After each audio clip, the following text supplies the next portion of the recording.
হে everyone, আসসালামু আলাইকুম। Welcome back to my channel. আজকে শেয়ার করব শিং মাছ খুব সহজে মাত্র ৫ মিনিটের মধ্যে পরিষ্কার করতে পারবেন কোনো রকম ঝামেলা ছাড়া। এই মাছটা খেতে এত বেশি মজার, কিন্তু পরিষ্কার করা যে কি কষ্ট।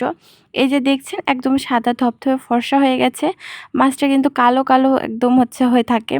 তো এভাবে তো আর মাছটা খাওয়া যায় না। তো কী করে সুন্দর করে একদম সাদা করতে পারবেন, পরিষ্কার করতে পারবেন খুব সহজে মাত্র একটা উপাদান দিয়ে, সেটা শেয়ার করব। তো প্রথমে আমি এখানে মাছটা নিয়ে নিয়েছি। এখানে ১ কেজির মতন মাছ আছে। মাছের অন্য কোনো কিছু কাটতে হবে না, শুধু মাছের যে মাথাটা আছে সেই মাথাটা কেটে ফেলে দিতে হবে। তো আমি এখানে মাথাটা প্রথমে কেটে ফেলে দিব। সবার আগে বলি, যদি আপনাদের ভিডিও ভালো লাগে বা কোনো হেল্প হয় তাহলে অবশ্যই লাইক দিয়ে জানাবেন। অবশ্যই কমেন্ট করে আমাকে জানাতে পারেন। আমার চ্যানেলে আরও অনেক ধরনের ভিডিও আছে, চাইলে সেগুলো ভিজিট করে দেখতে পারেন। আশা করি কোনো একটা ভিডিও হয়তোবা আপনাদের উপকার আসতে পারে, হয়তোবা আপনাদের কাজে আসতে পারে। এই যে দেখছেন শিং মাছটা একদম লালপালা করতেছে, মানে একদম গায়ে একবারে এটা ছাই ছাড়া ধরা যাবে না। আপনাদের কাছে যদি ছাই না থাকে তাহলে একটু বালি নিতে পারেন। তো মাছটা আমি সুন্দর করে দেখেন খুব ভালো করে মাছের মাথাটা কেটে নিয়েছি। এরপর আমি পরিষ্কার করতে যাব। তো প্রথমে আমি এখানে একটা বড় একটা পাত্র নিব, যেহেতু পরিষ্কার করব। মাছটা খুব ভালো করে ঘষতে হবে, তার জন্য একটু ছড়ানো পাত্রগুলো নিতে হবে। তো প্রথমে আমি একটা বড় একটা রাইস কুকারের পট নিয়ে নিয়েছি। এরপর আমি নিয়ে নেব এখানে পরিমাণ মতন একটু বেশি করে ছাই নিতে হবে।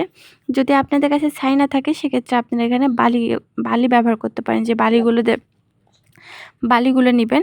তারপর এটা খুব ভালো করে ১ মিনিটের মতন আপনারা এটা ঘষা দিবেন। ঘষা দেওয়া হয়ে গেলে এই যে দেখছেন মোস্ট ইম্পর্টেন্ট হচ্ছে পেঁপে পাতা। পেঁপে পাতা যদি আপনারা না পান তাহলে এখানে খোসলা পাতা আছে, সেটা ব্যবহার করতে পারেন। এই ২ টা উপাদান একসাথে দিয়ে এবারে এভাবে করে আপনারা ডলতে থাকবেন। ঘড়ি ধরে ৫ মিনিট আপনারা ডলবেন গাইস। ১০০% গ্যারান্টিতে বলব গাইস যে আপনারা ৫ মিনিটের মধ্যে আপনারা মাছটা খুব সহজেই আপনাদের পরিষ্কার হয়ে যাবে।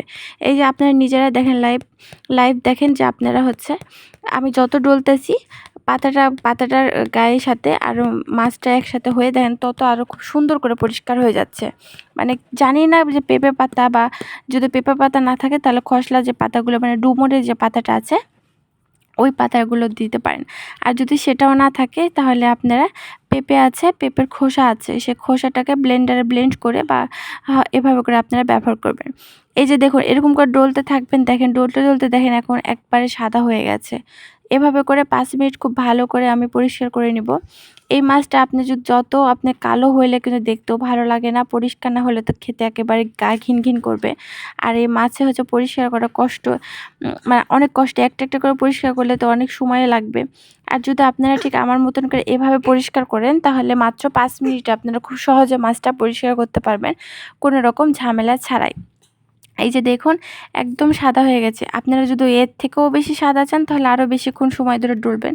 কিন্তু আমার কাছে মনে হয় যে এটা না ঠিক আছে। একদম সাদা হয়ে গেছে। তারপর আমি একটা করে মাছগুলো উঠিয়ে নিব। আপনারা চাইলে ঠিক এরকমভাবে পরিষ্কার করতে পারবেন মাত্র ৫ মিনিটে। এভাবে করে পরিষ্কার করলে শিং মাছ খেতেও ভালো লাগে। আর মনে করেন পরিষ্কার করা ঝামেলার জন্য কিন্তু মানুষ কিন্তু কিনতে চায় না। যখন আমিও পরিষ্কার করতে পারতাম না তখন মনে করেন মাছটা কিনতেও বিরক্ত লাগতো। যেহেতু আমার বাবু শিং মাছ খায়, বাচ্চার জন্য যেহেতু আমি শিং মাছ কিনি। তো এটা আমার প্রতি মাসে প্রায় ২-৩ কেজির উপরে আমার মাছ কেনা হয় এই শিং মাছটা। যেহেতু আমার মেয়ে অন্য কোনো মাছ খায় না, এই শিং মাছটাই খায়। যদি পরিষ্কার করা কষ্ট হতো তাহলে তো এটা মনে করেন যে কেনা যেত না। এটা একটা করে ঘষে পরিষ্কার করা তো অনেক সময়ের ব্যাপার।